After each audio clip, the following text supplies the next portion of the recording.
were a GA for 3 years. Yeah. The MAL program's only 2 years. Yeah. What classes were you taking last year? Yeah.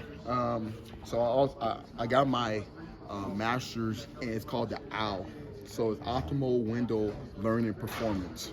What? Yes. And so I got my master's, and I didn't get my master's that I started it Okay. for my third year. Oh, Yeah. So I graduated from the MAL in 2 years, and then Yeah. I started it, and I haven't finished it. so you could have 2 masters. I could have 2 masters. Yeah, that's kind of cool. Yeah. Kind of terrible, but it's kind of cool. A lot of work. How hard have, like, I don't know, people look at it now and it's like, hell yeah, man, he worked his way, he got this, but like, Yeah.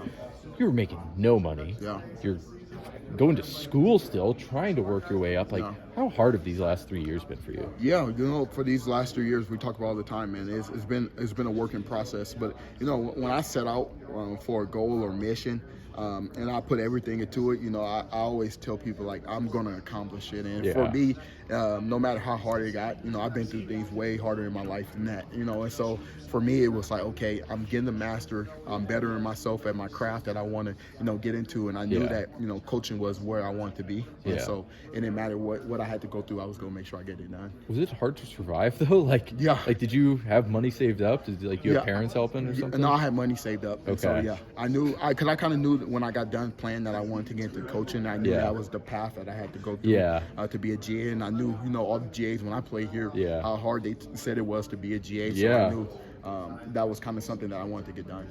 You mentioned that a couple times, I think, in your last thing of growing up in LA was not the easiest. What was like your childhood like and upbringing? Yeah, growing up in LA, I grew up in a city called Watts, where gang violence is prevalent. But my parents did a great job of keeping me away from that. I still went to high school in Watts, but for me, I knew what I wanted in life, and my dad, made sure that I did the right things growing up, and so for me, it was like, okay, I need to get this done. I want to better myself. I want to change myself. Did you go to a private school, Verban Day? Yeah, Verban Day, yes. Okay. Has anyone come out of that school aside from you? Like, who else? Yeah, Akeem Ayers.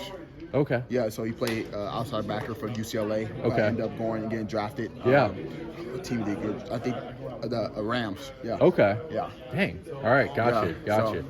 I thought I remember like hearing some story and I couldn't find it.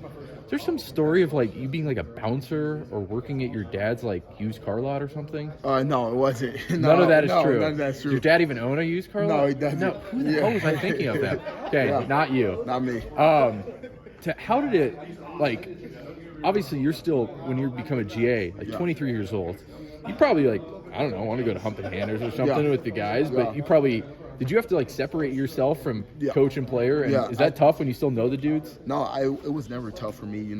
For example, like, when I first became a GA, Coach D told me if I want to make it in this business, being a young coach, I have to separate myself right away. And so I did a great job of knowing that, okay, I want to get this done. And my plan is to do this, and so I made sure that it was player to coach, respect. But I'm still a mentor to those guys, so I try to wrap those guys around my arms and and build that relationship. But I stayed away from those type of things. Who is in your room like right now? I get it confused sometimes. Yeah, so I have the defensive ends and the studs. Okay, but so it's Dimitri. Yes. Ahmed Hassanin. Tyler Wiegis. Yes. And who else? Cortez. Okay. Yep. I always forget about Cortez. Jaden Berger. Okay. Kevon Wright. Yep.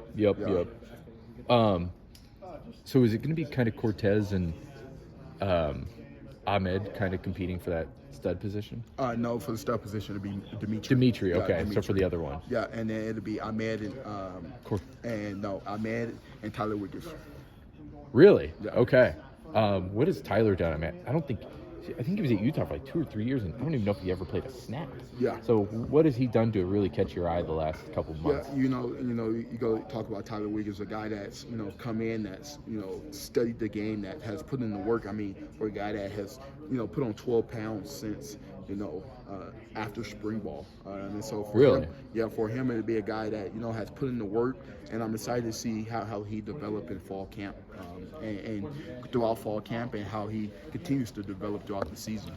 Ahmed seems like a guy where he could probably almost play on the interior too. Yeah. At times he's just that big. Yeah. Just he has the speed and stuff to be able to play off the edge. Yeah, Ahmed, he's a very explosive kid. Okay. In the weight room, off the field, and on the field. And so, Ahmed has put in the work again. A guy that truly loves football, truly loves working out, and a guy that has developed his body to get ready to go and play college football, And so he's a guy that, like I said earlier, loves the weight room. And so I'm excited to see the type of year he has and from the work he's put in throughout this whole summer. It's crazy to hear the stories about Dimitri Washington. This guy is not only thinking about his football career but life after football. Yes. He's this crazy business thing, got an internship, is setting up this thing at Del Taco. Yes. Do you do you have any funny, memorable stories about Dimitri, or just dude, you're doing that too? No, holy cow. No, I always tell people Dimitri is a guy that, came in as a freshman that had this same mindset when I was a senior. And when I was a senior, I was like, okay, that guy's gonna be, a guy that's gonna be successful. And, he's a guy that, truly, works hard. He's a guy that's up. I mean, we have a lift at 7:00. He's texting the group chat at 5:30, hey, make sure, just being that leader that you look for. And so he's a guy that, that thing, what you just said, starting the business or doing these things on the side, that doesn't surprise me. That's a guy that he knows what he wants in life. He's been here for 6 years. Yeah. He's seen a lot of people come through this program, and for him, it's okay, this is my last go around. Yeah. And he knows, okay, if football doesn't work, well, I'm gonna set things up to be successful outside of football. Yeah. Last year, Dimitri was kind of got hurt by it, but there's these, there were a lot of weird injuries last year, some soft tissue stuff, and I'm guessing the new strength staff is really trying to emphasize prehab, soft tissue stuff. How have you seen, what is Dimitri doing in that area to make sure hey, injuries don't screw up my final season? Yeah, and that's something that you can't control, injury. Sure. I've been through a lot of those, and so for him, I don't want him to think, okay, I don't want to stop something from happening. I want this. I tell him, go out and play your last year freely. And so Dimitri does a great job of standing in the training room, making sure his body is ready to go each and every day. He's a vet at this now, so he knows what comes with it. How important it is that make sure that your body is ready to go each and every day, from prehab to rehab to at the end of the day, making sure your body is good. And so he's done a great job of that. The one thing I always thought was so interesting is you were still in the intermediate. I think you were still kind of a GA, but Kelly had left, and so you were able to recruit. What do you remember, looking back a couple months now on that? Yeah, that was a great experience, man. Being thrown in the fire, that's what I call it, And so I learned a lot of things, in this profession.